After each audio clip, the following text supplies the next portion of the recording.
Just waiting for Natalie to confirm that we are on the website.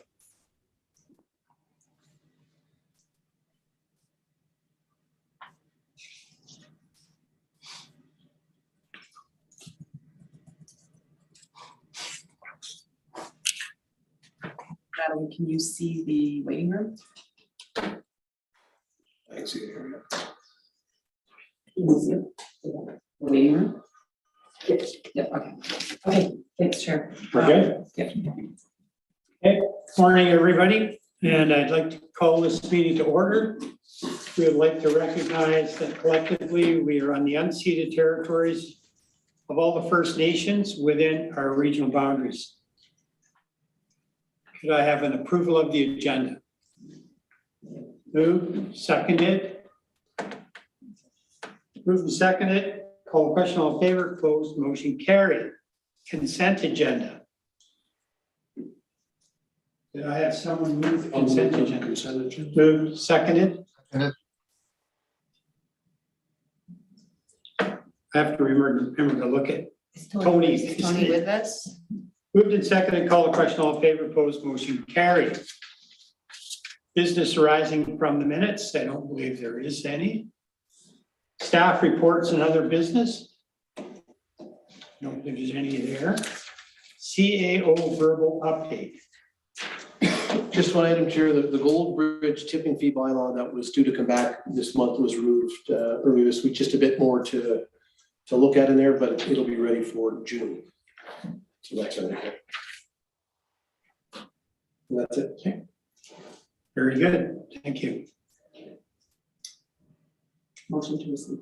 That motion to receive, So seconded. Move seconded, call the question, all in favor, opposed, motion carried. 5.2, request for decision, temporary use permit number 72 J Demerit, electoral area D. Is somebody going to speak to this? Yes. Ms. Neal has just been admitted. So Ms. Katriniak as well. Good morning, Kim, and good morning, Anna. Good morning, directors. So we're on 5.2. Do we have any information on this? Yeah, so I can speak to that. This report pertains to a 2-year temporary use permit for an event in the Upper Squamish Valley.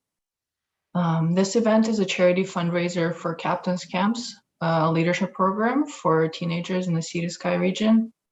They are proposing a food and music venue with up to 150 attendees on Saturday, June 4th, with music going from 10 a.m. to 11 p.m., where the patrons will also have an option to sleep overnight on the premises in tents or vehicles. The TUP has been internally referred, and our building inspector noted that a building permit will be required for the proposed stage. And because the applicant does not have the necessary time to go through the building permit process, the event this year will be taking place on the ground. In terms of water and waste, the applicant is proposing to bring everything portable on site and remove when the event is finished. So within the ALR, which is the case for this property, up to 10 yearly gatherings of this size are permitted on land classified as farm. The subject property does not currently have farm status, which means that this time a permission from both the ALC and the SLRD is required to host such an event.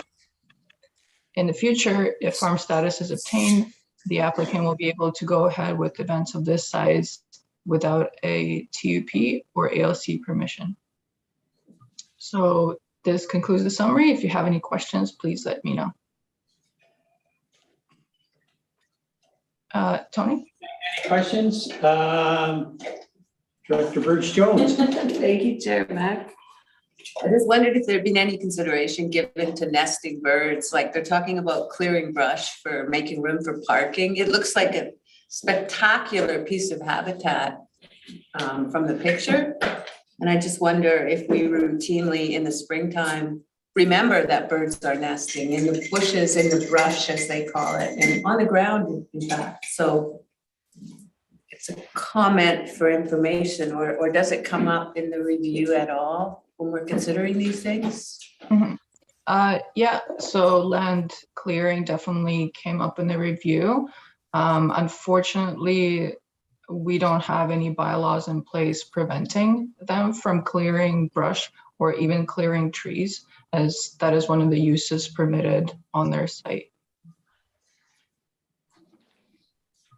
So, Were there any responses?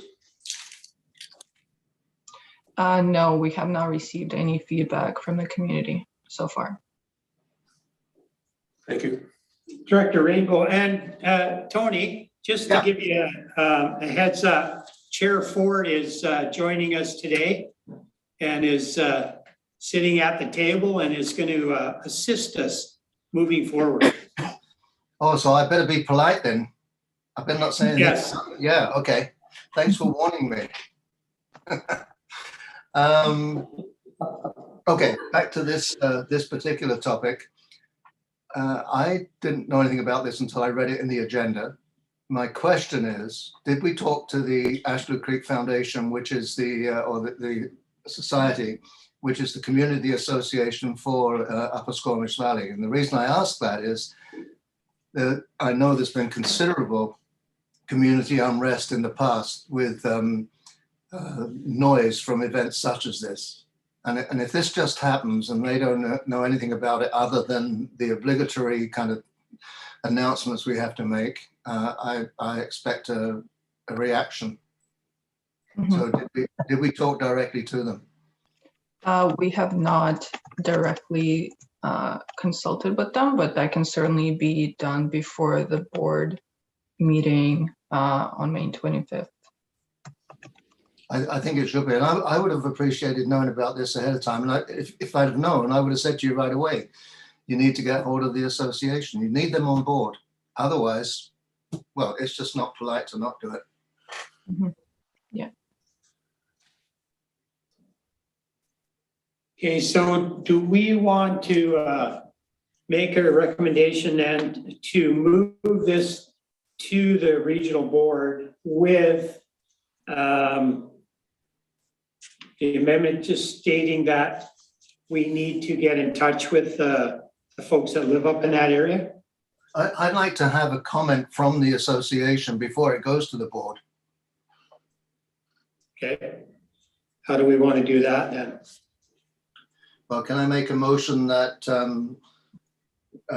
staff should contact Leslie DeBee, who is the president of the association, and make her aware of this and ask for comment?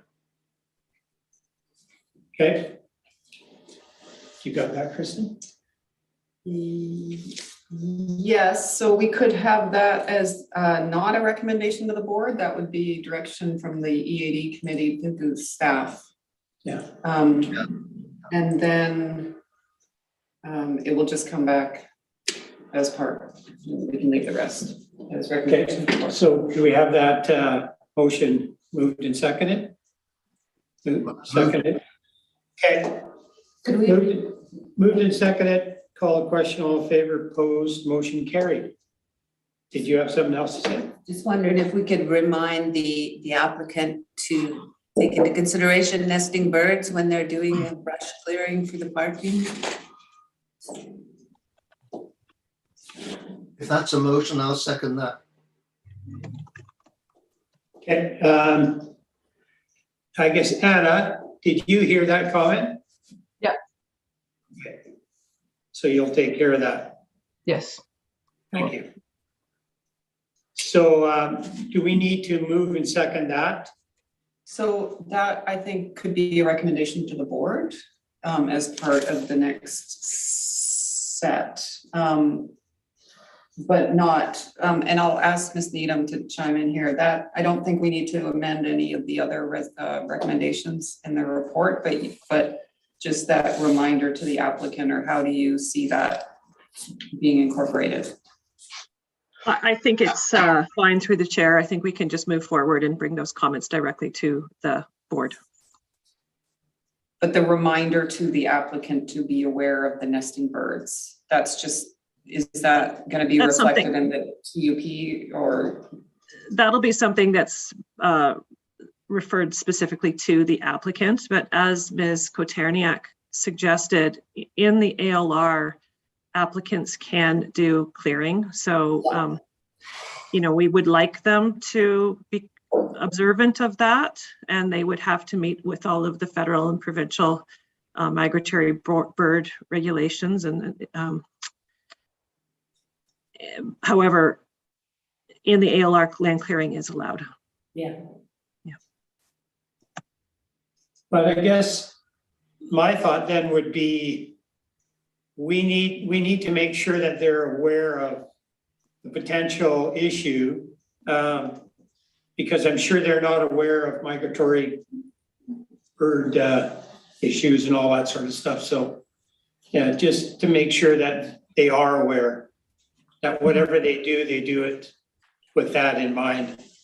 Is that all right? Yes, because not everyone is aware that it is not okay to, it's in fact illegal to disturb nesting birds. And so they should just be reminded of that, so they're more conscious of it and think about it when they're looking at the landscape. And of course, they can proceed and do whatever they like.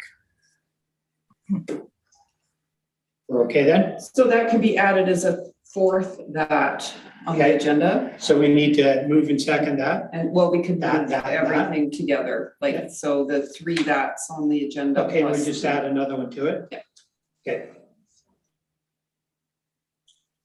So do we want to remove it and re-second it then, with that included? Oh, sorry, we'll just finish off that first one on its own. Okay. So, call the question. Okay, so call for, moved and seconded? Okay, call the question, all in favor, opposed, motion carried. Thank you. 5.3. Sorry, Chair, and then the remaining that's on the agenda. Okay, so can we do them all together? So there's two more that's, or did we add a third one? We did that one separately, so Okay. the three that's, the first one being the recommendation to the board, and then the next two. Okay, so moved and seconded. Okay, call the question, all in favor, opposed, motion carried. Did Thank you you. miss me? Oh, sorry, Tony. Put me down as opposed, please. Oh.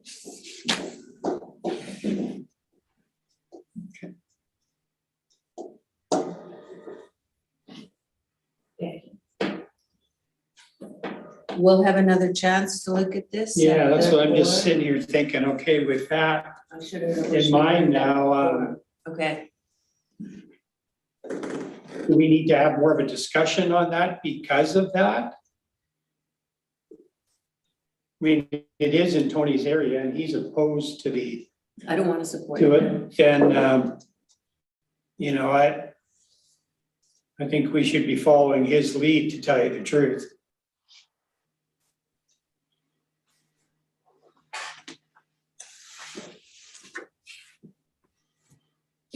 What I have in mind is that I've just made myself a note to call Leslie, and I'll do that, and ask her to discuss it with her board, and to give me some feedback. And when I hear from them and I know exactly where they stand, then I'll be more comfortable making voting on this. But at the moment, I don't want to support it.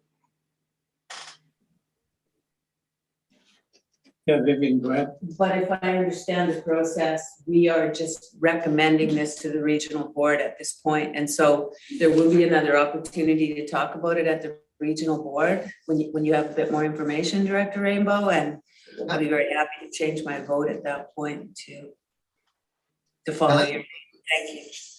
I understand that process. That I'm quite fine with that. Okay, so we'll move on. 5.3, information report, gas tax community works fund, northern and southern Pilt reserves and amenity reserve balances. Do we have Yeah, sorry, just getting Suzanne for this or? Annie and Suzanne as well, but Annie will be speaking.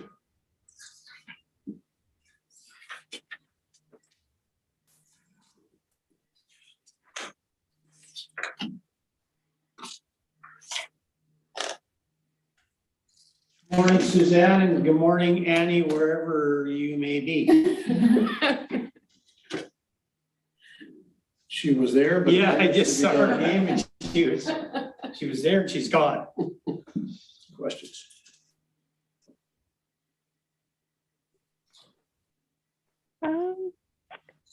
I think we'll wait to see if Annie comes back in, if that's all right. Yeah, that's fine.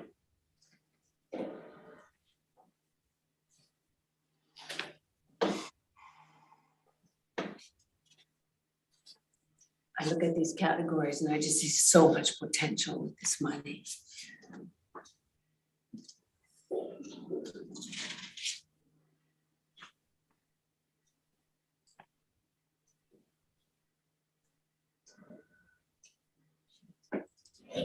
Defer this item and go on and come back to Okay, so she was there, but it.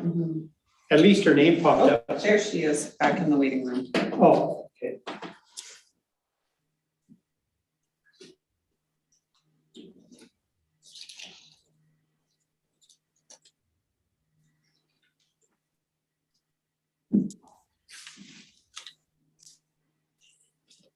Good morning, Annie. Good morning. I'm sorry I clicked the X instead of making my screen bigger. I apologize for that. No problem. Yeah, you would imagine after 2 years of a Zoom meeting, I would get better. We're all having so much fun with this. Thank you for this. Do you have then, you're going to explain all this information to us?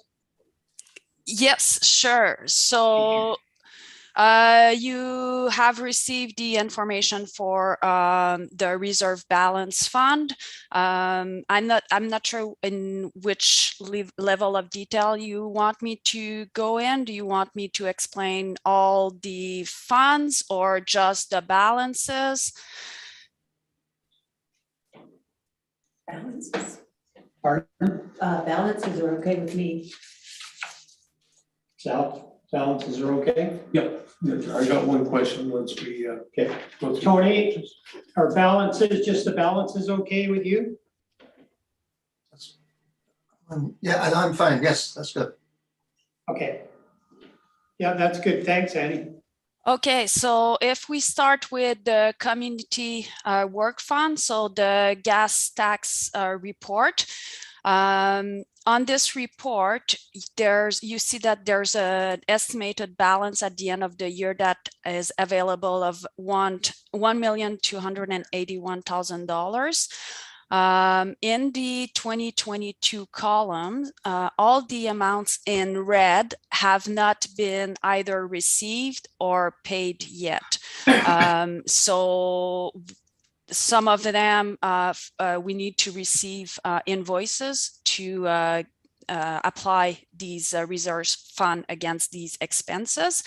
So, and the other thing is the distribution between electoral A, B, C, and D is split based on the BC assessment roll and from 2022 and the 2016 census information. So the estimated balance for electoral area A at the end of December 2022 is $95,000, area B $293,000, area C $700,000, and area D $193,000. Sorry. Do you have specific questions with regard to the community work fund report? Yeah, Sal, go ahead. Yeah, Ms. Papillon, the we just had the census for 2021, just wonder when it'll kick in. Because we had a 63% increase in our area. Yeah, last time I checked the Canada Census site, they weren't available on that site. So once they're released from the census, we can change the allocation to the new amounts. Okay, thank you.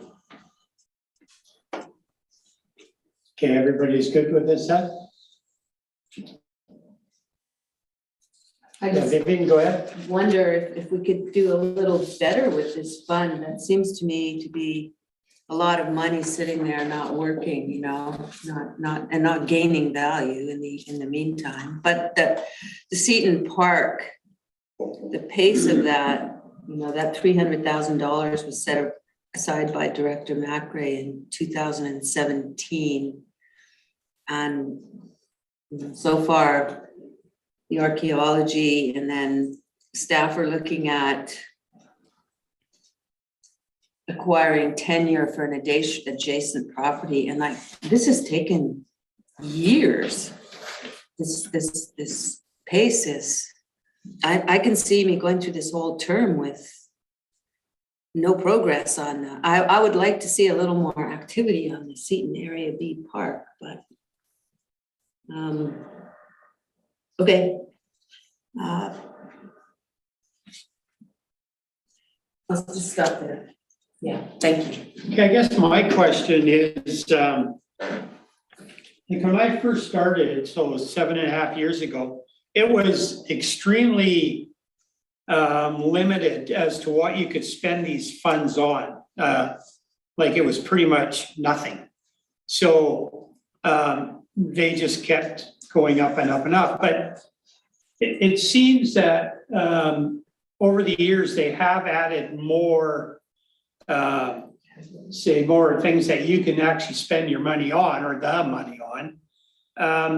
Do you see that changing or having them relax their positions even more so that the money can actually be used to benefit the constituents it's supposed to benefit? I guess I'll get that to Annie or Suzanne. I'll take that one. So there will be a new agreement, right? So this current agreement ends in 2024. And so they're reviewing what the requirements are now for the new agreement. So we'll see what they deem to be appropriate purchases with this fund. It's now called the Canada Clean Building Fund. So we'll see. For right now, until the end of 2024, we're stuck with the current approved categories. Okay. Director Rainbow? Yeah, it's been a constant source of frustration for me in trying to find ways in which this can be spent. And Suzanne and I have had lots of conversations about it, and she's I've put her in a position that she hasn't enjoyed at times, taking proposals to UBCM, which they have rejected. One of the problems, I think, with the way it's set up at the moment is that it favors municipalities. If you own some land, if you own some infrastructure, you can spend money on it. So if you have a library, you can spend money on your library. I was able to spend some Area D money on the Squamish Library, but we were able to do that because Area D people use the Squamish Library. But there are many things that I've wanted to do in Area D that we can't do because the SLRD doesn't own the land, because we don't have the ability to put up a building on that we would then own and run. Where we have been able to spend money is on the infrastructure that we do own, like the wastewater treatment plants in Britannia and Furry Creek, in the water supply systems there. So we've been able to spend some money there, but the rest of the time, we're bending rules and twisting arms to get people to get UBCM to agree that we can spend the money. And it's very frustrating. I spoke, one of the concerns was that if you do something that's not quite within the criteria, then the federal government can come back and take the money back from you, or require that you repay the money. So I talked to our MP about that, and he just laughed. He said, the chances of them worrying about $20, $100 or $200,000 expenditure in SLRD are slim to none. He says, if your board thinks that you should spend the money, you should do it. And I look at what other municipalities and other regional districts spend money on, and sometimes it seems to me they're saying, we're going to do it, and if we get called on it, then we'll deal with it at the time. And I would like us to be a bit more adventurous and look at some of the things that have been done elsewhere in the province and go for it. Make a board decision and say that's what we want to do. It really irks me that somebody down in, I don't know where UBCM people are based. They won't talk to me, they'll only talk to staff, which I gather is their policy, and that's up to the UBCM to have that kind of a policy. But it's frustrating. They know nothing of the area and some of the arguments that they brought forward about why we couldn't spend money are quite ludicrous, because they just didn't understand. So I'm rambling a bit here, but I would like us as a board to have some input into the new agreement, if that's coming up in 2024, that we look at the difficulties that the electoral areas have in spending this money and making some recommendations that would make it easier. So if I could make a motion to that effect, that that be bookmarked for something to do in the future, I'd like to do that. So would we make a resolution to go to the UBCM convention with regards to this? I'm looking at you, Chair Ford. You certainly could. It would really depend on if this is an area, if this is an SLRD unique issue, or if other regional districts are encountering the same. Just to defend UBCM staff a little bit, they're only managing the money that are set out with criteria that are directed by the ministry, not by UBCM. And so they don't really have a lot of latitude to be, to sort of use discretion in these cases. So I think a resolution to UBCM convention would be well placed if it's of mutual interest to other regional districts. Does that help you? Yeah, Chair, Mayor? Yeah, go ahead. I think that Chair Ford makes a good point. I'll leave my comments about UBCM stuff. Maybe I was a little unfair there, so I won't say anything more about that. But I would anticipate that if we contact other regional districts, we'll find that they have exactly the same problems we have in their electoral areas. So I think perhaps that's what we should do, that we should make formal requests to other regional districts for their comments on how they are able to spend their monies. And I mean, maybe we'll find out some things that we don't know. That's always a possibility. But if it is something that I think, I can't see how it would be different anywhere else in any other electoral area. I know when Ms. Helmer was CAO and I talked to her about it, she said that it was exactly the same in the previous district she'd been in, which I think was Bulkley Valley. So if it's true there and true here, I think it's probably true in every regional district.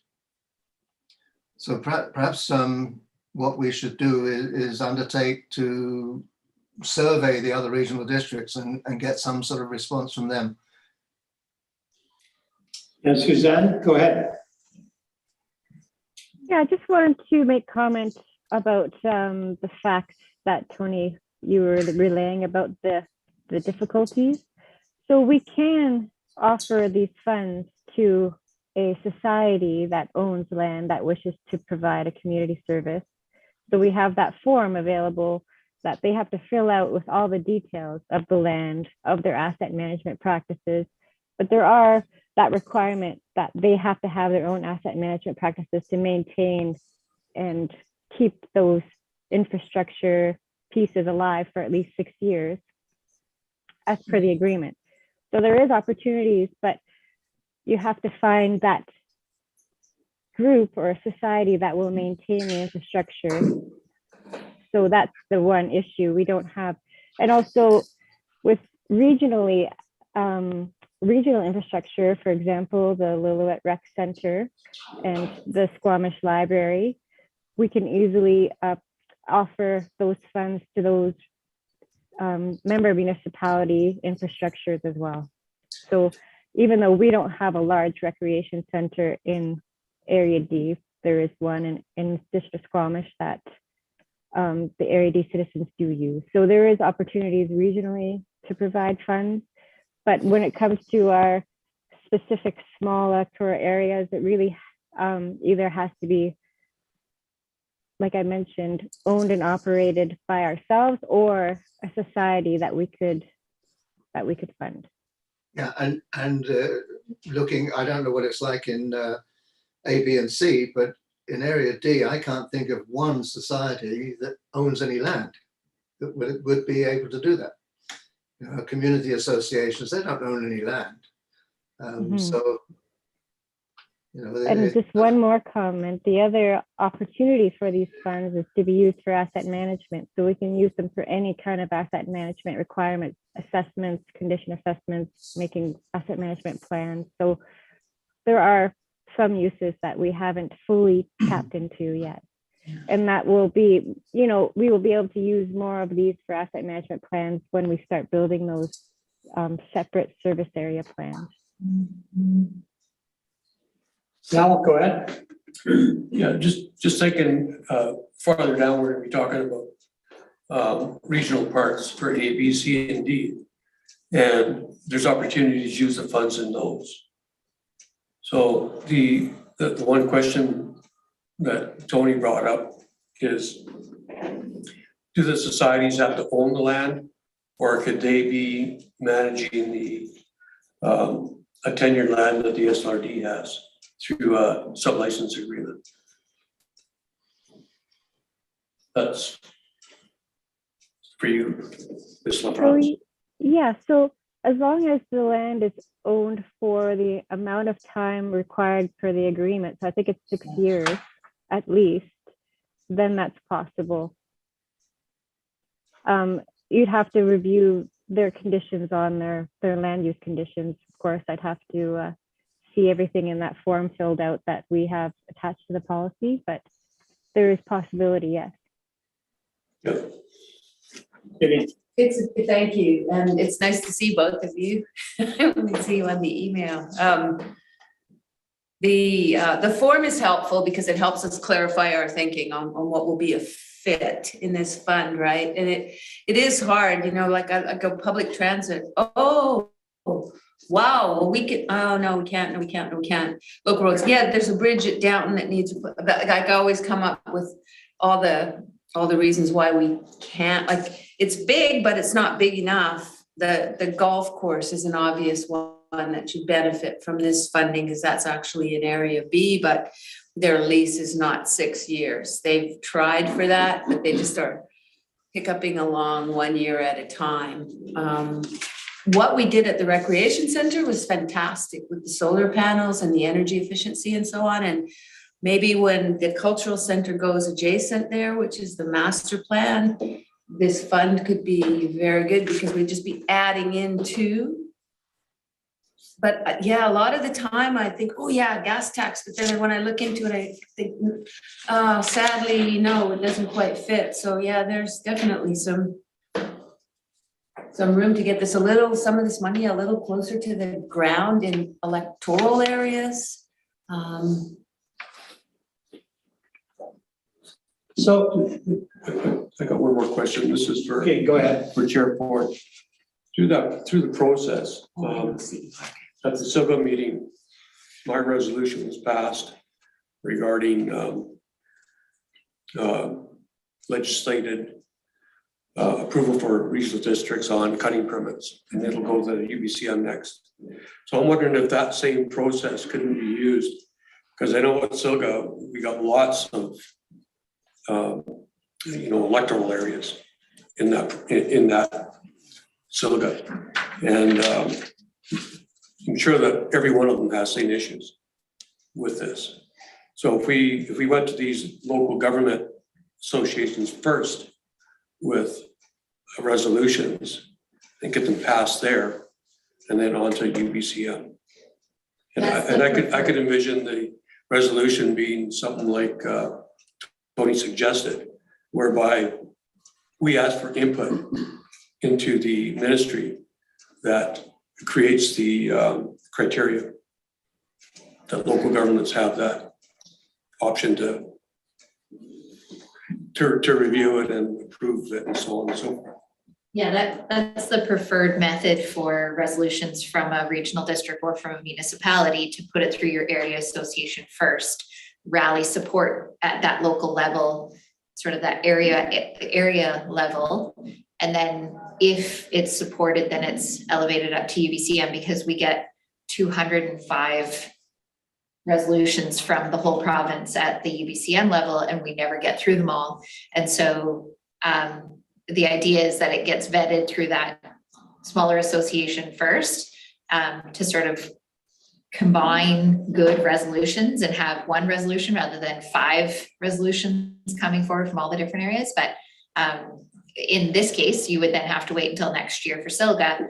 So I would suggest if this committee feels strongly, and put it up to the board, and the board feels strongly that we put this forward as a resolution to UBCM, we get it in before June 30th, which is the deadline for resolutions going directly to UBCM, which is completely allowed. But I would also recommend that we do some homework and rally support from other regional districts before UBCM in September, because you want to make sure that it has some power behind it. So I guess, but I was just gonna, without the benefit of understanding the challenges, although I've heard some of them today with spending gas tax funding in electoral areas, and not knowing what the state of information we have on this, in terms of timing, if the argument is going to be convincing and relevant, you need to be able to describe exactly what the challenges are. And bring forward some ideas for change as well. And so I would just offer that that's a pretty tight timeline to do. That's a pretty tight timeline to do halfway decent work. That's not the language I was going to use, let alone get something decent for consideration into a body like that. If we're looking to change the criteria associated with the gas tax fund, we need to be thoughtful and deliberately look at this, would be my observation. Well, I guess just my thought. So Suzanne, so the new criteria won't come out until 2024.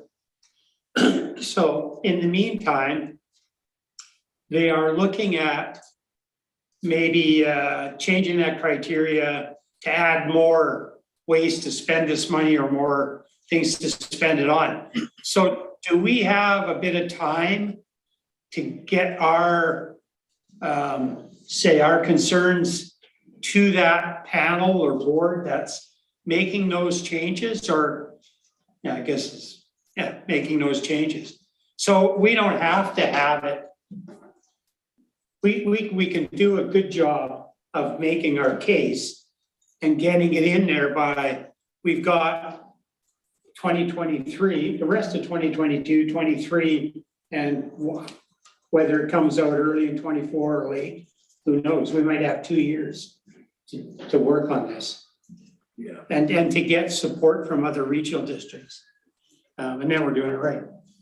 Yeah, just to follow on that, then if there's not urgency to get it in front of this September, I agree that you want to do the work. You can also get it in front of the Electoral Areas Forum, which is even before the local area association, and really understand And also take the work off this table and off this staff and put it up to kind of more like spread the work around Yeah. to the other regional districts and get more support that way. Because there are certainly, Grace McGregor is the electoral area representative at the UBCM board. I'm sure she's heard this or different stories from other areas and would put together, not putting it on her, but I think you'll get a lot of support from her. So it makes sense to do it thoughtfully. Okay. Vivian? Yeah, and thank you. She may be aware of some of the successes in this program too, because I've kind of been in my own little silo with this, thinking that's a lot of money, lots of ideas. I've got the rec center, solar, fantastic, but there's probably lots of success stories with this money around the province that maybe we could get some ideas from too, just to look at it in a different way. And that makes me feel like I should do some homework and see, you know, there's probably some reports on some of the successful projects, and mine's probably in there, and I don't know of any others. So, Well, for instance, in Area C, we've used gas tax funds for the Friendship Trail Yes. Bridge going over the Lillooet. perfect. Gas tax funds for the new soccer recreation facility. So, yeah, there's definitely been, you know, some good things done, but as Tony said, there's so many more things you could spend this money on if it was allowed, right? So. Yeah. So where do we need to go with this? We need to make a motion to, Receive. I think maybe, as Jen just said, we contact Grace, who's the EAD representative at UBCM, and start off with a letter to her and ask her whether she has done any work on it or whether she sees any merit to doing some work on it. Maybe see what response we get from her. okay, and we would have staff do that. Send that letter. If you want it to be formal, I'll see her next week. If you want me to start the process with her. I would think that's a great idea, Jen. Yeah, I do too. Thank you. Because she'll give you some feedback right away. Yeah, exactly. And get us going in the right direction. Jen, if you could also see if there's something UBCM in their files that shows, say, the last 10 years or 5 years of a gas tax and how it's been used throughout the province. You can get that online. I'm not sure the actual website right now, but I looked at all that to find out what other people were doing. So you just go to Google the gas tax fund, and then there's a access through there to how the money has been spent. It's likely under a different title now, right? But that's a good idea, because that's what I feel I should do, is my own homework on this fund. Yeah. Receipt. Okay, so we'll just make a motion to receive and moved and seconded. We haven't talked about PILT yet. Yeah, we've got to get further down. Yeah, Okay, so ready to move to the PILT now? yes. please. Yeah. Okay, so so the BC hydro payment in lieu of tax, the estimated balance reserve for the Northern PILT is at the end of December 2022 is estimated to be around $219,000, of which $82,000 for Area A and $137,000 for Area B. As for the Southern Pilt Reserve, the estimated balance at the end of December 2022 is $121,000 roughly. So again, on the report, all the like the detailed report that shows all the committed amount, all amounts in red have been committed but not dispersed yet. And just as a side note, we are looking to get more information on old resolutions that were approved but not spent yet, to see if it's still relevant to have them as committed amount, or if it could be brought back to the unallocated reserve amount. Do you have questions on the PILT report? You're okay, Sal, and Vivian? Yeah. I'll move receipt. Okay, second. Okay, call the question, all in favor, opposed, motion carried. Now we go on to community amenity funds. Yes, so at the end of December 2022 for Area C, the estimated balance is $299,000. Rutherford Creek Reserve Fund is estimated to be $107,000, Miller Creek $38,000, and Wedgwood $153,000. And as for Area D, the estimated balance is estimated to be around $41,000 at the end of December 2022. Again, this is based on estimated amount of interest, and on the report, every amount in red have not yet been dispersed or received. Do you have questions on this one? No, I'm fine. Uh, So There's one there, go ahead, Tony. there's one there I'd forgotten all about, and I think they've given up on it. So now I see it's about $4,000. I'll talk to Annie separately about that.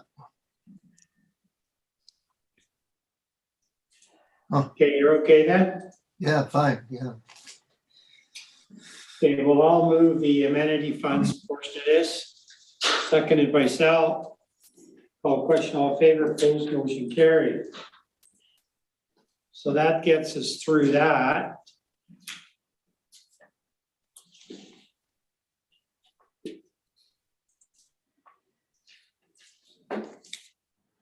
Okay, so thank you for that. We've already moved and seconded everything. So now we're on to 5.4, which is regional parks and trails. So Sorry. Electoral. Chair, sorry. Go ahead, Tony. Can I just ask a matter of procedure with reference to the last item? There's an item on there that I want to remove and put back into the balance. Do I need to do that as a resolution at this table, or can I just do that separately with Annie or Suzanne? Which fund is it, Director Rainbow? The Furry Creek, the amenities fund, and there's an item in there. It was originally $5,000, but there was $522 of staff time charged. Now that goes back about, it must go back 4 years, I would think, or something like that. And nothing's going to happen with that. So I would like that 4,000, what is it? I can't read the red. $4,078, whatever it is, put back into the fund. I'm just trying to locate it. Is that the Is it- beach parking lot? Page 19 of 19, and it's the 4,478. yeah 4478, and it's for Pinecrest Black Bus Stop Shelter.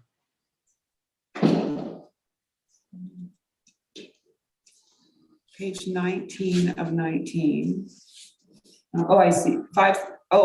I see. Okay. So yes, we can make that resolution. It will be a recommendation to the board because amenity funds are a board decision. So what do I need to do here then? Just make a motion that the 4478 on that item be returned to the balance available. Moved. Okay, seconded by Vivian. Call the question, all in favor, opposed, motion carried. Thank you very much.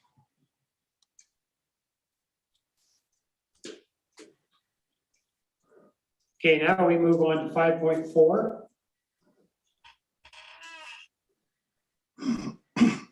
Parks and Trails. Sal, go ahead. No, Oh, no, he's on. oh. Hello, Melanie, welcome. Good morning. Good morning, everyone. Melanie Helmer, Director of Strategic Initiatives. Would you like me to give a brief overview of the content of the report? Yes, please. Happy to. So this report before you today is a result of a series of board resolutions, the most recent being to draft bylaws for each of the electoral areas for parks that would be within each of the electoral areas. So we do have a bylaw in place from some number of years ago that really hasn't been active because it was for all of the 4 electoral areas.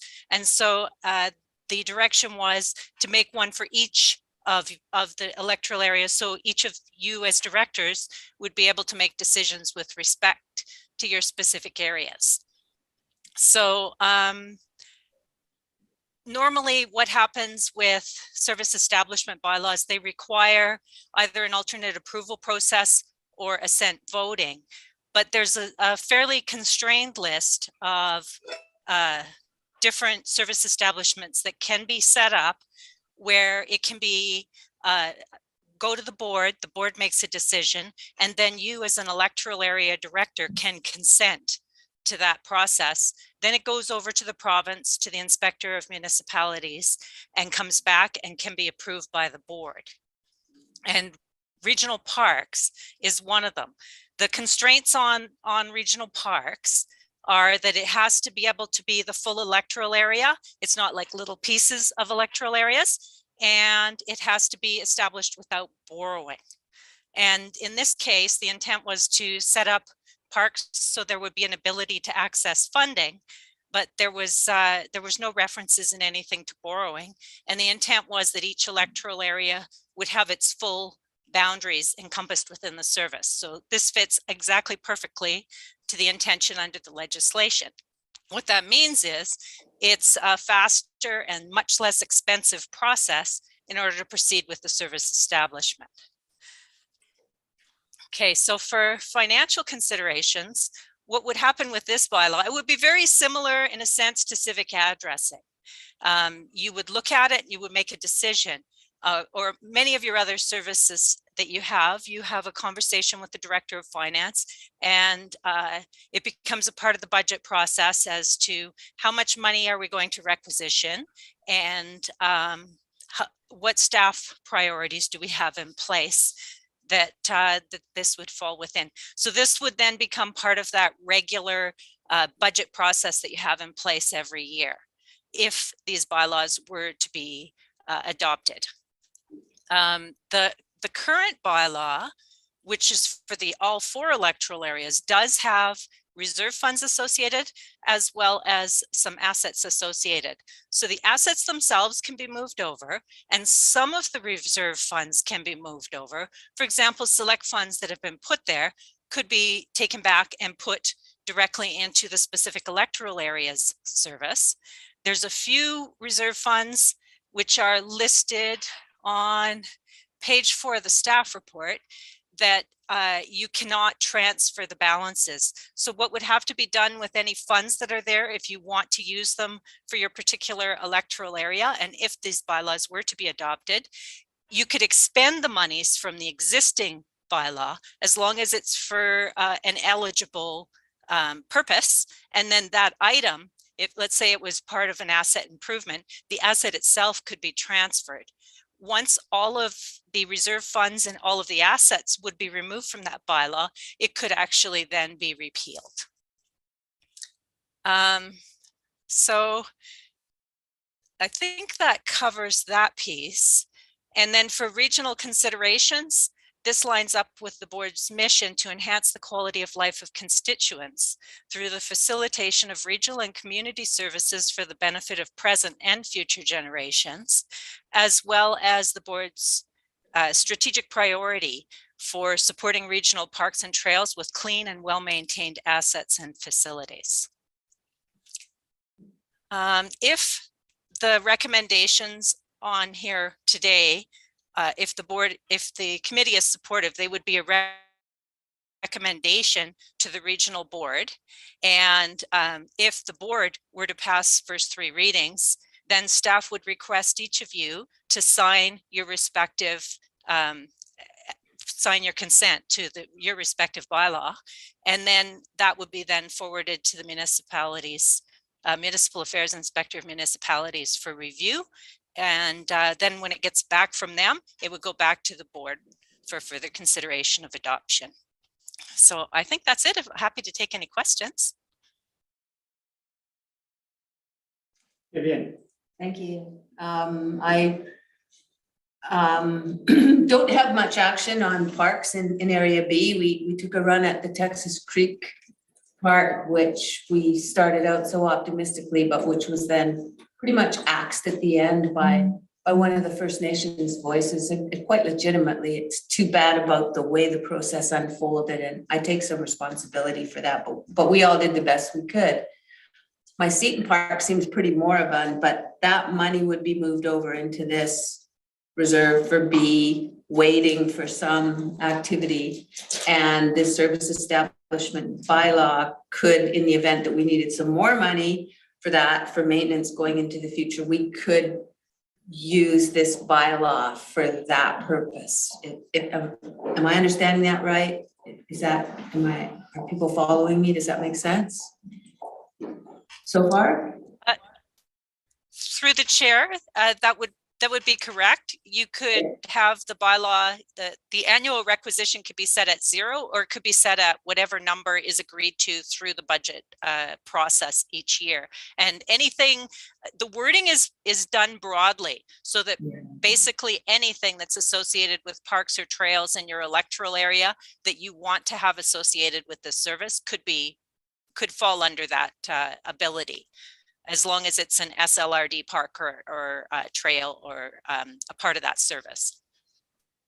So I like the general direction. What makes me uncomfortable is there aren't any references to First Nations at all in any of this. And I think at least for B, we probably need some language about recognizing the territories and possibly having some consultation. But I'm thinking that would be on a case-by-case basis in the event that in B, if we were actually doing something, which we're not, then that's when those conversations would happen, and that can be separate from this service establishment. Is that correct? Yeah. Through the chair, I would say that's correct. It would be part of the process of looking at each park. And I know it's certainly an important priority for the regional district board as it's been expressed. And so any work that moves forward would have to be looked at with that lens, but there's nothing in the legislative process itself in terms of the service establishment that would reflect that. Okay. Just something to keep in mind. Thank you. Yeah, I see it, Tony. Just Sal, go ahead. Okay. Just curious. So if we do actually ask for taxes to be collected, that would be for all the properties? For a specific park? You see the park is in Fraylord. When we ask for with Suzanne, then it would have to be for the whole area, right? The whole area A? Through the chair, that's correct. It would be for everyone within the service area. There's no ability to differentiate different taxation rates within your electoral area. Yeah, that could pose a problem Yeah. in our area. I mean, I like the idea, but I could see it causing problems. Tony, go ahead. Thank you. So I just want to make sure I understand this. If we go through option one, and it goes through all of the readings and everything, it would eventually come down to me to sign a piece of paper to say that I approve of this bylaw being placed. And at that point, we could have $0 in terms of taxation. And then let's say the following year, we could make an arrangement. I'm not quite sure how this would go, but in conversations with Suzanne, we maybe decide that we want to charge $5 per problem. I don't know. We can actually then put a number on there and collect tax. Okay. Now, if that was in place and everything's going well, and we got to a point where we wanted to buy some land, for say we've got a piece of SLRD land, we want to buy the land next to it, which we would then, how could we do that? Would we be able to do that with the bylaw as it stands, or would we need to make changes? Could we borrow at some time in the future? Through the chair, if we were to borrow, there's restrictions around how we can do borrowing. And if we were to borrow, we would have to follow that loan authorization process, which does require electorate approval. So if we came down the road at a future point and we needed to borrow money, then that would require electorate approval. You couldn't just sign it as an electoral area director after the board's passed a resolution. There is, however, fairly broad wording within the service establishment bylaw. So if you were able to take some money, you could create a reserve fund, so you could save up money to acquire land, or you could use money that you have as leveraging dollars to go get grants, or people could provide, let's say somebody passed on and left it to the SLRD, we could receive gifts or donations. So it does give you the ability to acquire land as long as you have the means, the financial means to do that, and to use a broad range of different funding opportunities to achieve that outcome. Thank you. That's great. So could we use gas tax funds towards that? Yes, you could use gas tax funds, provided that it's everything you're doing meets those eligibility requirements. Okay, thank you. To say that because Suzanne's not here. I think I'd like to move that we accept this and the DATs that are associated with it, because I think this does give us some good flexibility in future. Even though I'm nervous about area B and some of the consultation that would be required, that's a B issue, that's part of the future planning, but at least this gives us the flexibility to tax and do something should we want to in the optimistic future. So I'm in favor of this. I move it. So if we move and second the preferred option 1 on page 5, page 52 of 161, that covers this whole presentation then? See where I'm person? Yeah, exactly. Chair, I still got a couple of questions. Okay. And one of them is, down the road, if we want to do the tax requisition, can it go to the public for approval? Melanie, I believe you said it had to. Is that correct?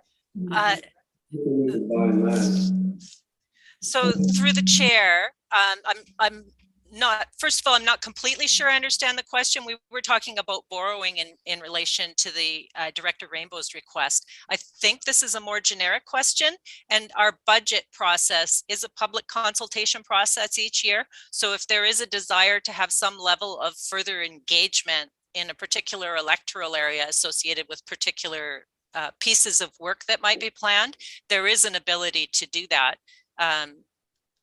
at the time that that particular project would arise. Okay, so, one more question. Could a particular community, let's pick Braylor, because they've got a couple of SLRD parks already. Could we still, this would be regional, but could we also do a specific community park service?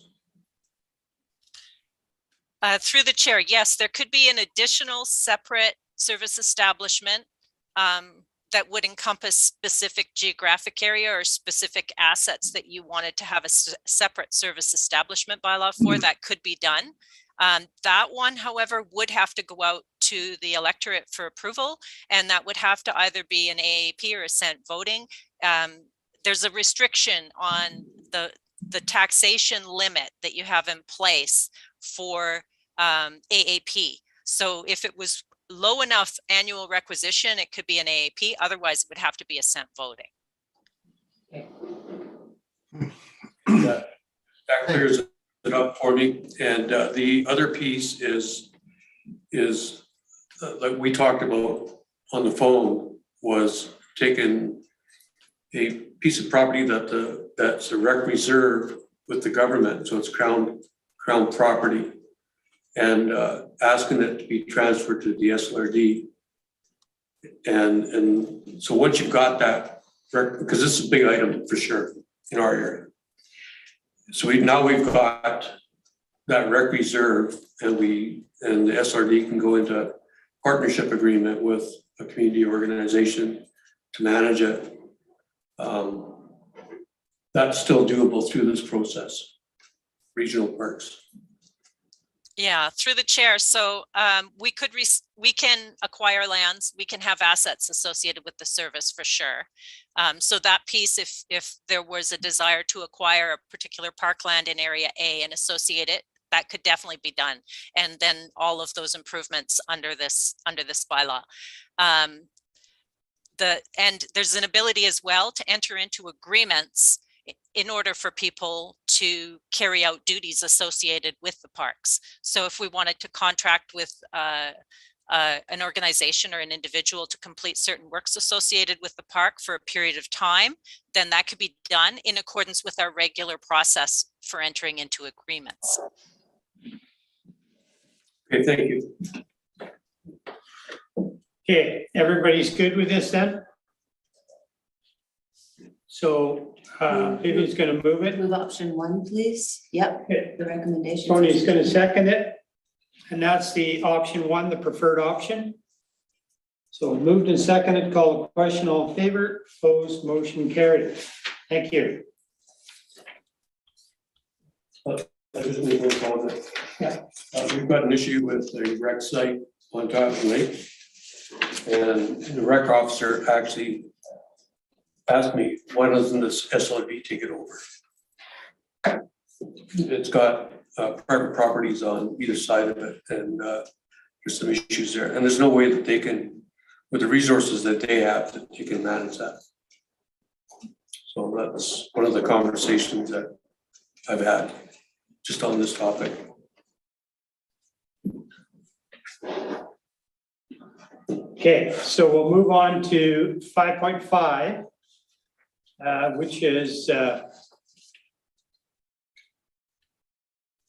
regulatory bylaws in relation to proposed regional parks and regional trails service establishing bylaws. And are we going to have somebody, is this Melanie again speaking to this? It is.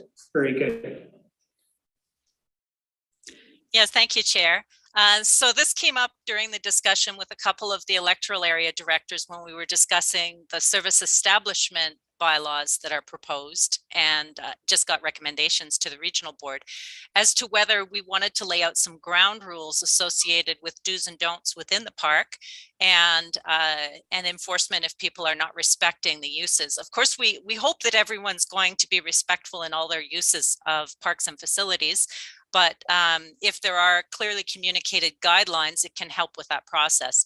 So we do have bylaw 1425, which is linked in the report, which covers the Pemberton and District recreation services for the parks and open services associated with that. And that could be an example of what we might like to do the same thing for consistency, if that was your desire, or there could be other items that you might want to look at inclusion in such a bylaw as well. But at this point, staff is looking for direction on whether you do want that type of regulatory bylaw to be drafted and brought back for your consideration. And if you do, is it for all 4 of the electoral areas, or which ones are interested and which ones are not?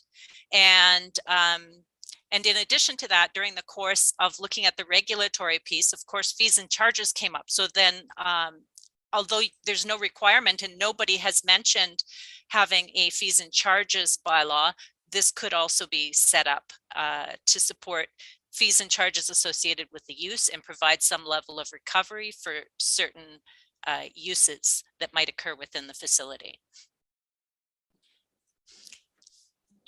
So looking for direction at this point. Thank you, Chair.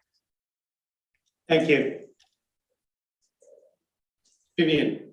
Just the one thing to add, when we're talking about the general sort of, what's it called, the purposes of establish general standards of conduct, establish prohibitions around specific areas and so on. This is on page 67 of the package.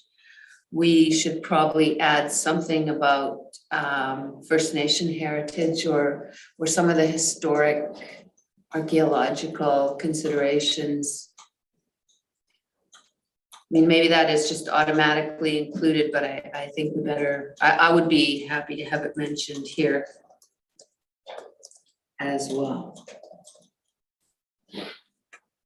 So to add consideration of the First Nations archaeology, heritage, history to some of the. So Melanie, Consideration. This is just an example of the one that is used by Pemberton and District. So it's already laid out, is it not? Yes, that's correct. That's an existing bylaw, Chair. Right.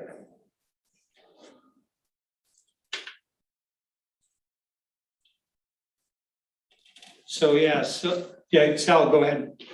Yeah, I'm in agreement with the regulatory. I mean, as we move forward with issues that we have, without it, I think we're going to go into this blind. But I think each electoral area is going to be, needs to have their own, because they're so different. Yeah, I agree with that. This is like, you know, what Pemberton has is a municipality, and which is totally different than what we have. But this one that Pemberton has, that's in conjunction with the regional district for Area C. Yeah. So it is including Area C of the regional district, right? It's not only just the village of Pemberton, it's the whole area that both of us service, right? Or provide, yeah, but I still agree that every area should have its own, because every area is different and has different circumstances. Do you have anything to add to this, Tony? Yeah, I support the idea of having some sort of regional wide rules. You know, we have a situation in Area D in Furry Creek, where over the last 8 years, the Furry Creek Community Association and a group of volunteers have developed a recreation area along the beach, adjacent to the golf course. And they put up signs, and they're very careful with their signs. They look very official. They look like BC Park signs, or and we find that the people that accept They really do behave quite well down there. We have very little problem with garbage or noise or anything. So the idea, as we expand our parks and trails in this area, which is going to be happening, I like the idea of having the ability to put up official signs that have a backing with a bylaw. So I support the direction this is going in. Very good.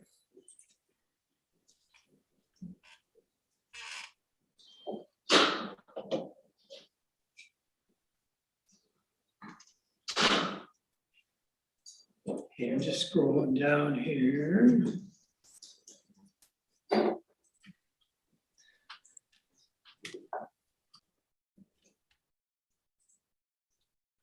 So right now in area C and in one area, Owl Creek area, I have an issue right now going on with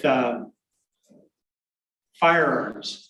You know, people using logging road as a place for, you know, doing their shooting and all that. And it's very, very close to some people that live right there. And, you know, I've talked to the RCMP and nobody wants to get involved in this because it's Crown land. And what they're doing is actually legal in a sense. And I mean, I find myself kind of, you know, caught up in this too. Like, obviously, I shoot firearms too, but, you know, I keep saying to everybody, go to the range. There's a designated range, go to the range. But trying to get that through without being too, you know, like heavy-handed, putting bylaws in place to stop all this, and you could say in our parks, as we already do. But then it comes back to enforcement. So who's going to enforce it? We're going to enforce it, but we don't have the ability to do that, right?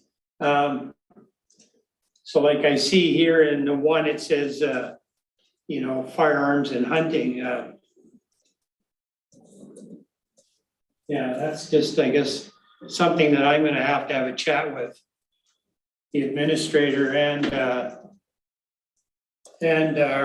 bylaw enforcement and just see where we need to go. But I don't know if that should be part of this here or not. Maybe you can go ahead. Just thank you. If you have the ability to tax because you have the service area, then you could actually pay a staff person or someone, like you could build up on that if you really wanted to follow that up with, I recognize what a monster that one is to tackle, but still more in signage or monitoring or following up. Yeah. There would at least be the ability to have some enforcement put in place. Yeah, I think signage is a start. Yeah. They'll get shot. Cut down. Well, surprisingly, and I did bring this up, all the no dumping signs that we've put up in Area C are still there. And that's been like 5 years now. So we have had no issues with those being removed. And I was definitely worried at the beginning, but I think those have really helped out, you know, with their intended purpose. So that's all good. We had two, that they were both taken out. Yeah, and that's, I actually mentioned that in a discussion I had last week. So what do we need to do with this then? We just move the recommendation to move this forward then? Because I don't see any option 1 or 2 or 3 or. Okay, I'll move that we give direction to the staff to work on this, but I would like to see it done by area. By area. Yeah. Okay. So moved and seconded. Call the question, all in favor? Opposed, motion carried. Thank you.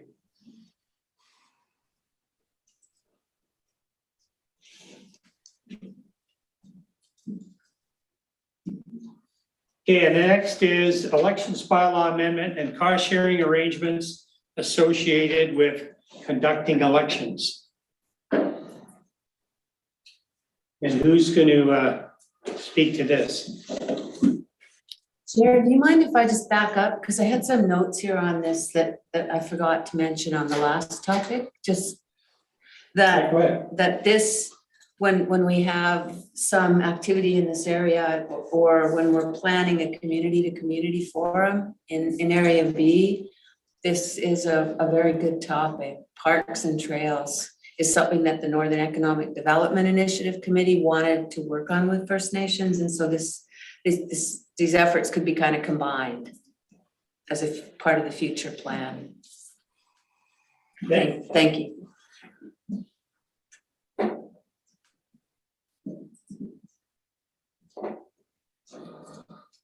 We have somebody speaking to. Yes. Kristen, yes. All right. Thanks, Chair. So I have prepared a bylaw amendment for our elections bylaw that is attached to the report. What we've done here is updated our bylaw to align with the current local government act regarding who was eligible to vote by mail ballot. It used to be restricted to people with physical disabilities, illness, or injury that would prevent them from being able to vote in person, or who would be absent on the voting days. As of 2022, everyone is eligible to apply for mail ballot voting. So that's been updated, and also I have updated the mail ballot procedures, taking into account the most recent guidelines provided by the LGMA in their elections manual, and taking into account some of our experiences in the prior. We had mail ballots in 2 prior elections, the 2020 general election and the 2018, I forgot what year it was, 2018 general election and the 2020 electoral area A by-election. So that's been updated. I've also provided some information about what the acclamations versus elections looks like in each electoral area. Of course, we won't know until just weeks before the election whether there are acclamations. So we are ready to go for elections in every electoral area if we need to. Also, I've been having conversations, well, I've had conversations with School District 48, and they would like us to conduct their elections for us, and that will include mail ballots for the first time. Recognizing that, we could be in a situation where we have a acclamation and the school district doesn't, and we still have to conduct their election for them. I haven't heard from School District 74 yet, but waiting to hear from them with respect to electoral area, trustee area A. Unfortunately, our in areas A, in C and D, they align. The school district and the regional district electoral areas align. In our northern areas, they do not. Trustee area A is basically everything except the rural areas around Lillooet. So we would potentially run the trustee area A election, and it would make more sense for the District of Lillooet to run the B.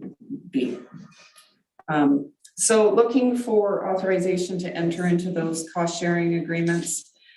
I've also had conversations with the member municipalities with respect to having 2, District of Lillooet and District of Squamish, be an additional voting location which we've done in the past. For electoral area C, we just pool resources with the Village of Pemberton. We each run our own elections within the Pemberton and District Community Center. And then I've had conversations with Resort Municipality of Whistler. We have not in the past worked with Whistler to have them conduct a voting as an additional voting location with respect to areas C and D, but I'm not sure that's going to be able to be put in place for 2022, but it's something we will work towards in 2026. But I'm still waiting for confirmation back from Whistler on that. And then I just had just a little housekeeping to have a couple old policies rescinded. Yeah, a question. So for voting in area C in like the Birkin and Darcy Divine residents, Blackwater, do they still go to the Blackwater School? Thank you for that question. I did have kind of, so myself as Chief Election Officer, I have the discretion through the bylaw to establish the voting locations. And what I've done is kind of put, you know, what it might be looking like at this point. And I don't have that as an additional voting location.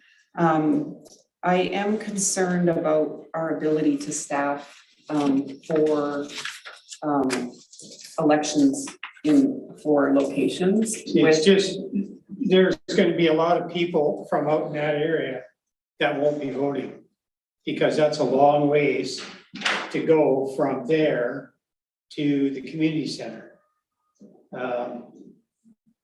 Yeah, and I know in previous years, we've always had that as an election site.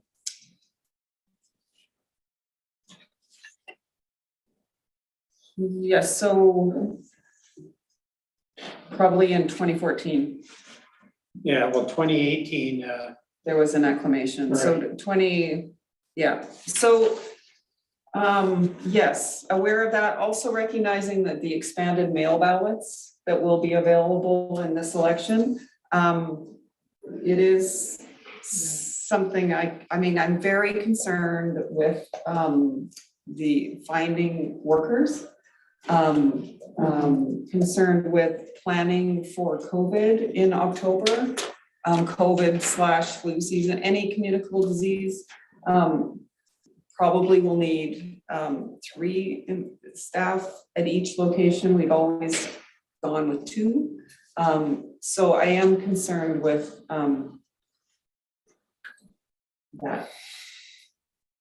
So it's I can look at that. We are pulling together a staffing proposal and becoming. Yeah, I just think it's really important, obviously, because people should have the ability to vote. And, you know, there's older people that live in the Darcy area and in the Quad. Yeah. But with the expanded opportunity to mail in votes, I thought that would work really well, actually. Yeah. For my rural population, more comfortable with like newspapers and mail than electronic. Yeah, I just know the people that live out there, they're, you know, Yeah. they're older and just maybe more set in their ways. They wanna go and vote in person. But then saying, oh, you have to drive to Pemberton to do it. They might go, well, with today's costs involved, or they don't even have transportation, right? Right. So I think that we just need to make sure we accommodate, you know, the voters everywhere, not only area C. Right. So thank you for that comment. We will. look at Tony, that. go ahead. Oh, thank you. I'm going to be picky. We're talking about mail-in votes, and I understand what that means, but I recall at one election in the past, we had a real problem with mailing in that the mail service is not the most reliable. And some people felt that if they mailed their votes, they wouldn't arrive in time. So what we had was candidates arranging to have votes picked up and brought into the office. I see absolutely nothing wrong with that whatsoever. But I know that the question was raised at the time. It was challenged, that this is wrong and it shouldn't be allowed. I would anticipate that might happen. And well, let me stop beating around the bush here. I'm talking specifically about Area A. And I know that Sal had a real issue with other people in Area A that didn't like the fact that they arranged for mail-in votes to be picked up. So can we have some language in there that specifies that it is okay for those votes to be delivered in any way, whether it's a neighbor, whether it's a paid person, whether it's the candidate, it doesn't matter who it is. Can we do that? Instead of just calling it mail-in voting, can we sort of look to do that? Or if you don't think that's necessary, then I'll just sit down and shut up. Sal, go ahead. I think in the document, it talks to that.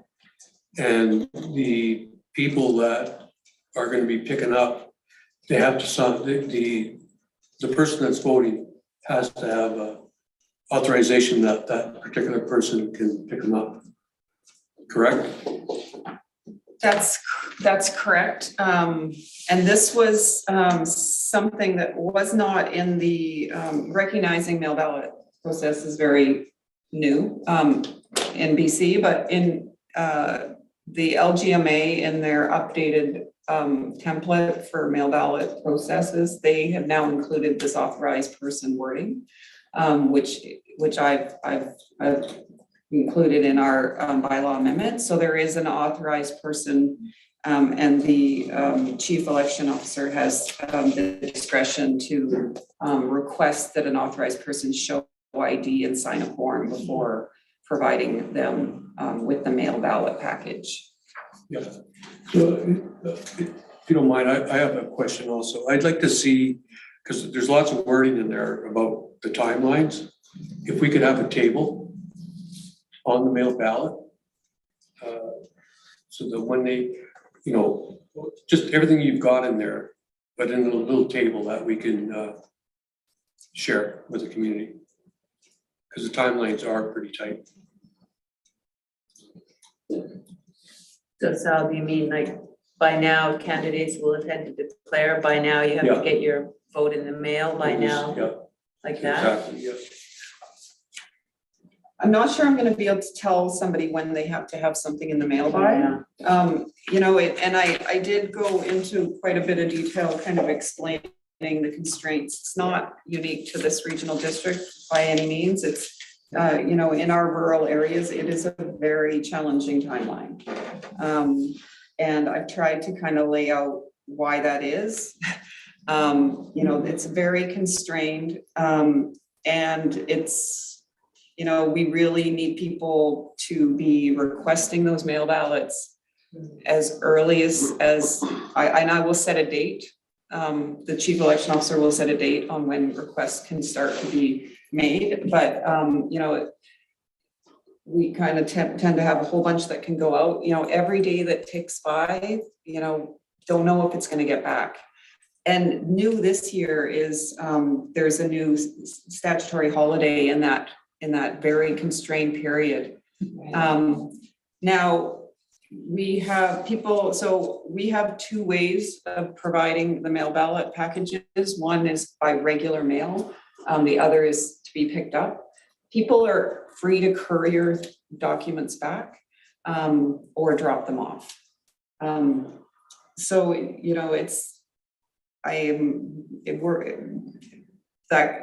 I'm aware of that tight timeline, and it's a statutory,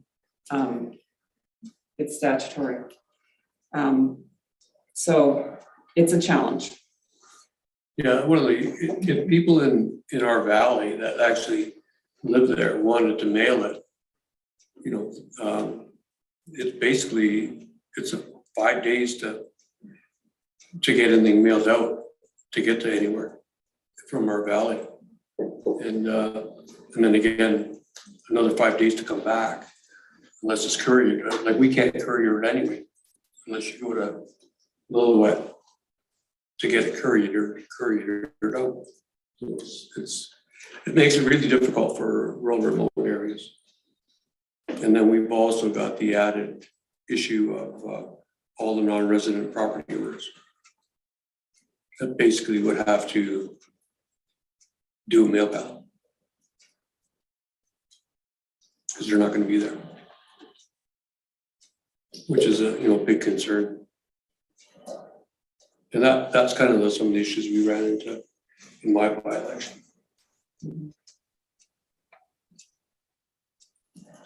I think the problem with that was the timing, the amount of time that we're able to give people doesn't fit with what Canada Post is able to deliver. And to say to people, well, you can drop off in Pemberton, that's a long way for people from area A and B to go. I don't see the issue down here. It's easy for people to get into a voting place here in area D. So I'm not concerned about my area, but I know that with Sal's by-election, it was really, really difficult, and I venture to say a little ugly at times in terms of some of the language that was being used and directed at staff and at myself. So if we can find a way to make it easier, maybe we could have a location within area A where people can drop off the ballots, and then that we can find a way to get them to Pemberton. I don't know. It wasn't good, and I know that with the proposal in front of us is a big improvement. I still foresee difficulties there. One designated runner might be more efficient than trying to set up another drop-off. Then they'll all be arguing about who's the designated runner, won't they? It's tough. It's tough. Yeah, you want to make sure it's fair too, right? Yeah. Okay, we're satisfied here?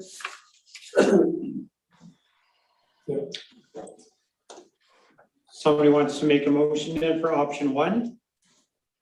Yeah, I would like to do that, and I'm thrilled we have this democratic opportunity. There you go. Sal's going to second it? Yep. Okay. Call the question, all in favor, opposed, motion carried. Thank you. Could we have a 5-minute break? That's a good idea. Yeah, I believe lunch is here. We Oh. wanted to Oh, is it? recess for lunch. sure. Do you want to take a half an hour? Say till, come back at 20 to 1? That's not half an hour. Well, it's 28 minutes, so it's pretty close. Okay. I've got a long way to go to get my lunch, you know. I know. Okay, everybody, we'll see you back here at 20 to 1. Thank you. Good, Like thank slave you. driver. I'll check on my Texas Creek cruise.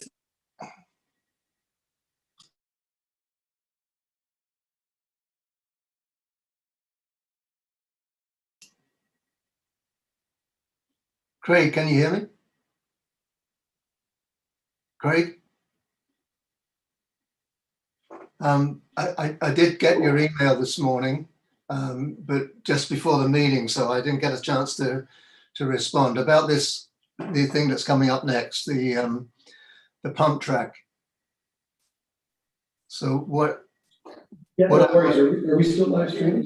We're at the, we are recessed.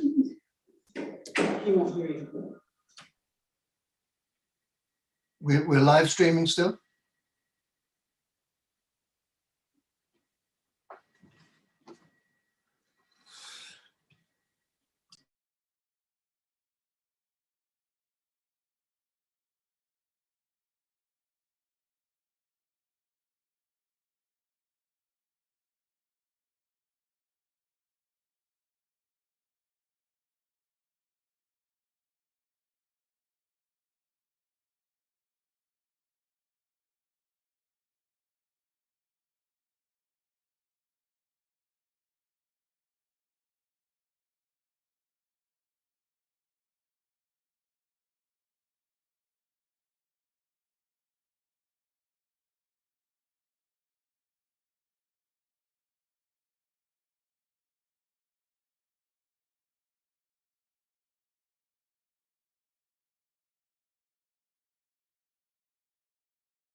room muted. We will unmute the room.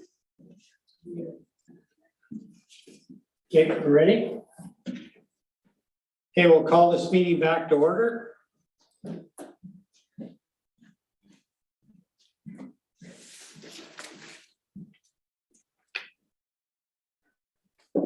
Okay, we're on 6.1. Britannia Beach Pump Track. Director Rainbow. Thank you, Chair. Since I wrote this report, things have changed. So we had, as you can see from this, the proposal was that we would build a pump track on a piece of land that the SLRD owns. It happens to be beneath the BC Hydro power lines. It's on their right of way. And at the time of writing, I assumed it would be a relatively straightforward process to get permission to do that, and that we could get it done fairly quickly. Unfortunately, that's not the case. It required some legal advice. It required permits from the SLRD, which meant that we had to take things to the board. It required permitting from BC Hydro, which was going to take months. Anyway, the net result of this was that the earliest we could get this pump track up and running would be April next year. And the community really wants to have something sooner than that. So I want to still support them, but not with this specific proposal here. So what I'm asking is that we can change the wording of this motion.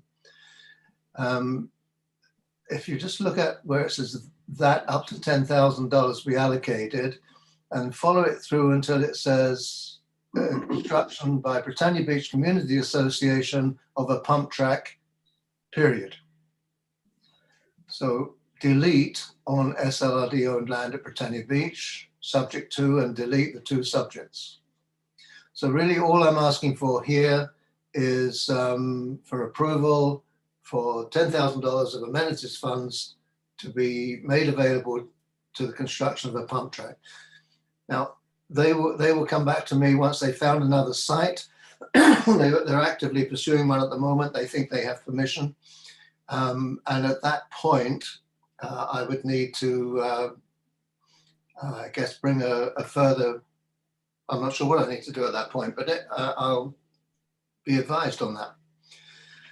But all I want at the moment is just approval so that I can say to them that the funds are in place, subject to board approval, I suppose, would be the wording. Okay, I'll second that.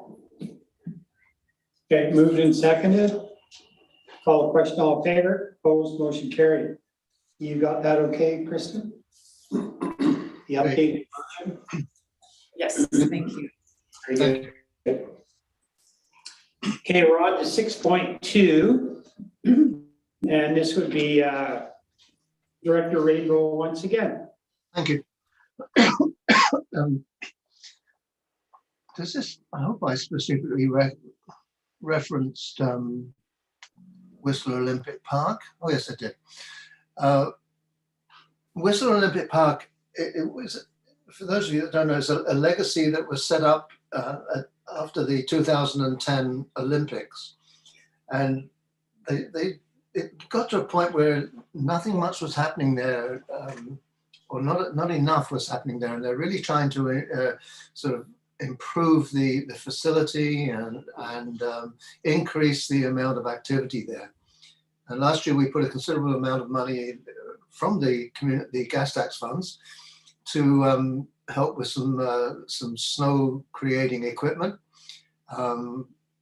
What this proposal is for $5,000 from Area D Select funds to assist them to install a ski treadmill. It's a training, an all year round training facility for people that do the skiing cross country. It will be available, it will be installed at the Olympic Park in a building that was specified for that use years ago, never used. They are still requiring, I think, about $40,000. So this is by no means the full cost. It's just 6% of the total, which I thought was a reasonable amount It is a facility that will be open to the public generally. People from Whistler, from Squamish, from anywhere in the regional district, plus obviously people that are tourists. So I think it's a reasonable amount of money. I think it's an excellent project, and I would like your support. Very good. I'll make a motion. Yeah, moved and seconded. I'll call the question, all in favor, opposed, motion carried. Thank you very much. I appreciate that. You're very welcome. What was that? Excuse me. 7.1. Excuse me. McGilvery Falls fire safety equipment. And will definitely move this. Sure. Between McGilvery and Ponderosa in that area, they're both doing a tremendous job trying to fire smart, fire safe their communities. And as I keep saying, Mike Morley from the Ponderosa program, if we needed to use them as an example of the right way to do it, for sure they're doing it the right way. So anyways, I will move this. Second. You'll second it. Sure. Yeah. Sorry. And that's including the typical wording about signing the contribution agreement. Signing the, Typically, we require organizations that are doing fire smarting kind of work with funding that we provide to sign a contribution agreement. yep, yep. Thank you. Okay, moved and seconded, call the question, all in favor, opposed, motion carried. Thank you. And now we get to 7.2 is the Lillooet Nation Rodeo 2022. So they've asked for some financial help with their rodeo, and I want to contribute $2,000 from Area C Select Funds towards that event. And it's an excellent event, and it's been going on for generations, I would say. So that's all a good thing. So I'll move that. Second. I'll second it. Call the question, all in favor, opposed, motion carried. Thank you. 7.3 is me again. This is Everything Young Life. Just a great group of kids that are in this program, and it's just a good thing to be a part of. So I'd like to put $3,500 from Area C Select Funds towards their programming. Second. Vivian's going to second it. So it's moved and seconded. Call the question, all in favor, opposed, motion carried. And we go on to 7.4, me again. This is the Pemberton Valley Seniors group, and they in here.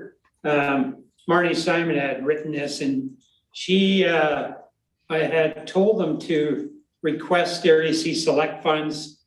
Somehow she put in PVIS contingency fund. That's got to be changed. So it'll come out of Area C Select Funds, and I would like to put $3,000 towards their seniors programming. So I'll move that. I'll second it. Everybody seconding it? So it's moved and seconded, call the question, all in favor, opposed, motion carried. And now we go to 7.5, and that's myself again. So this is in support of the Rotary, Pemberton and District Chamber. There's 17th annual golf tournament. This is their major fundraiser. So what I'd like to do is do a gold sponsorship, $2,500. And That'll come out of ARC select funds. And so I'll move that. Sal's gonna second it. Call a question, all in favor, opposed, motion carried, and yes. The gold sponsorship also comes with 4 golfing. So typically, well, in the past, there's been a direction to the CAO to fill those spots. And I was gonna do that. So sorry. I was afraid you were moving on to the next. No. I was just about to say that I'm going to be golfing and who'd like to join me? So what I've done in the past is those 4, the 4 golfers include, so you get to put it out to your staff. Oh, good. Okay, Great. or whatever you want, however you want to deal with it. So, then that way, nobody can say I'm paying to go golfing. So a motion for that direction, with that direction To, to the CAO? yeah, I'll move that. I'll second it. Second, Tony and everybody's. We got lots of seconds. So, move second, that? call the question, all in favor, opposed, motion carried. Okay. You know how to word it? All right. Yeah. You were a busy boy. 7.6. Now, this is Stewardship Pemberton. They want to do a little bit of a trail diversion. And they're asking for $2,000. So Vivian should be very happy about this. I'll be quiet. It's not in area B. But did you read why they're doing the trail diversion? Did you I not? also read that recommended, of course, no trail at all there, just shut the area down. That's not looking good for the sharp-tailed snake here. That's. Oh, there's too many of them. They're overrunning the place. Oh, my God. Yeah. So anyways, it's moved and seconded that I'll put $2,000 towards this project from ARC Select Funds. And it's moved and seconded.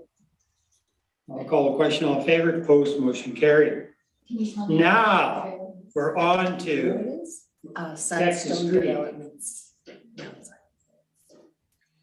Texas Creek. Wildfire Committee, which is a group of well-organized volunteer citizens who do not have a society. They have been funded in the past to Director Macri. And as you can see in their request, they're just trying to get their gear up to speed for this season. Last year, I was telling CAO Dalton, they hit early in the heat dome event, put a couple of fires out with their little trailer spot fires, and thereby not needing a huge response from the fire department and all the rest of it. This is a solid group of people doing really great work. The problem is how to fund them. We're not supposed to fund an individual. We're not supposed to fund a private company, but they're looking at maybe the golf course as being a society. The golf course is also on Texas Creek to receive the funds. And we have some other ideas, but what I'd like to do is just request approval of $896 from Electoral Area B Select. Can we please make that $1,000 from Electoral Area B Select funds for the wildfire equipment that they're asking for? I'll make that motion. I'll most certainly second that motion. Yes. Right. We do need to know who we're sending. I know. So, thank you. And I was trying to get that answer before this moment, but I'm not quite there. So I will follow up with more information on how and who to write the check to, if assuming the motion's passed.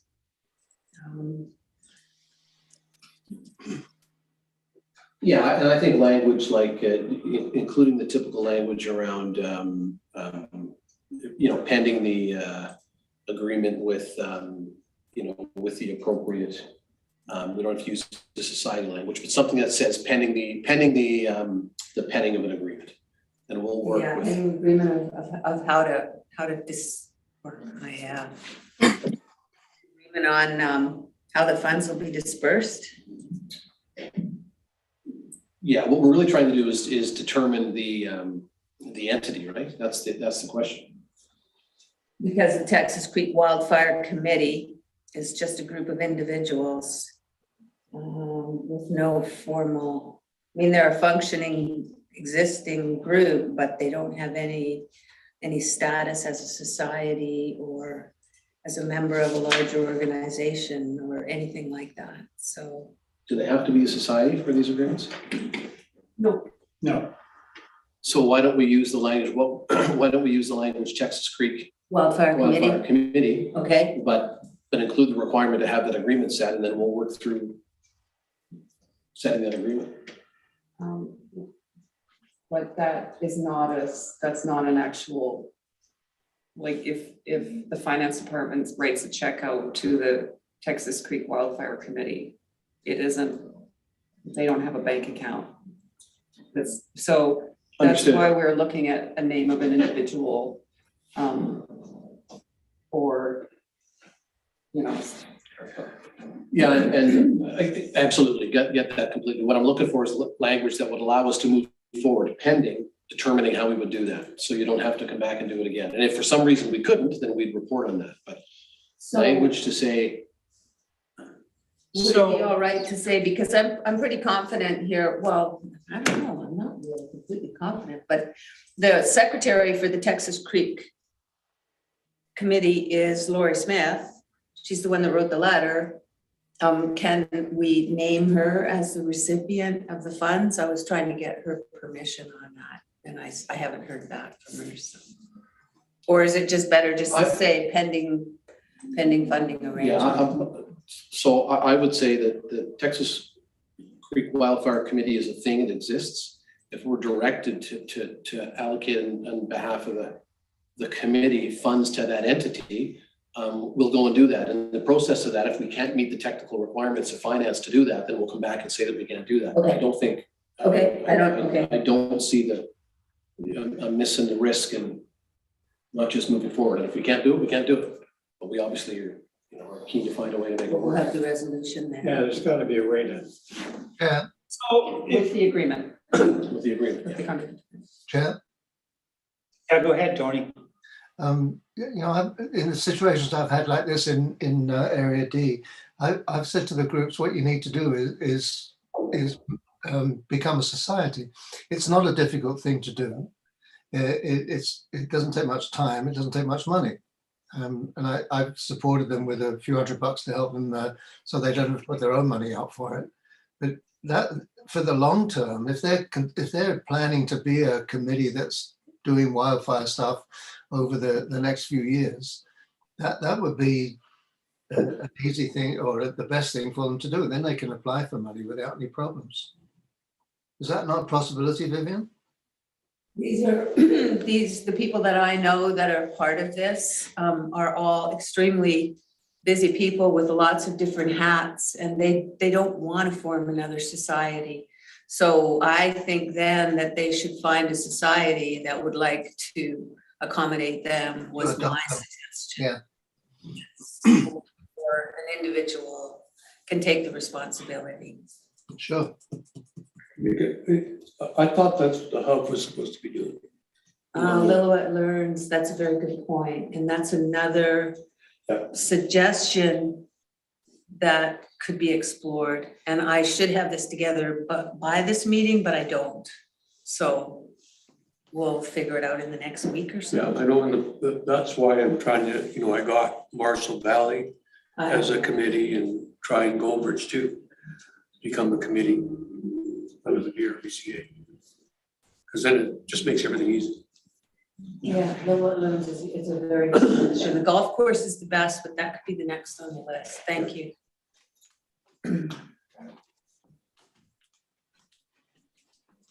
Okay, here we are now. So that was moved and seconded. So you've got it sorted out where we're going with this? Okay, perfect. 7.8, Lillooet Chief. Pardon me? Call the question. Oh, sorry. Thank you. I didn't do that? Okay. So I'll call the question. All in favor? Moved and seconded. Vivian moves it, Sal seconds it. Call the question, all in favor, opposed, motion carried. Thank you. Now we're off to 7.8. And this is the one that, thank you, Chair, that I'd like to defer to the next EAD meeting. As we are having a presentation from the Chamber of Commerce Executive Director Johannes at the Northern Economic Development Initiative Committee. And I'd like to hear from him and possibly provide the funding for the membership at a minimum, maybe more after that presentation. So just a request to defer to the next EAD, please. Okay. Moved and seconded. Call the question, all in favor, opposed, motion carried. I'll have to call, declare conflict of interest on the next one. Okay, so this is your 7.9. You can just state the nature of your conflict for the. Yep, my conflict of interest is my daughter is a paid employee with the BRBCA and my wife Debbie is a director on the board.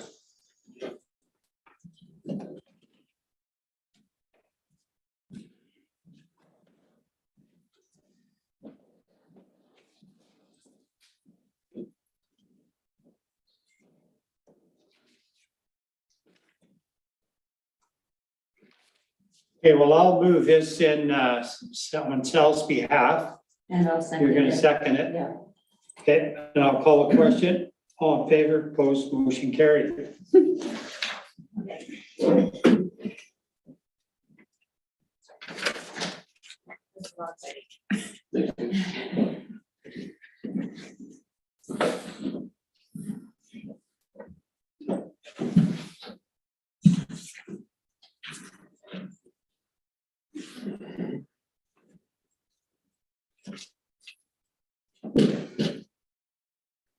Okay, we're back.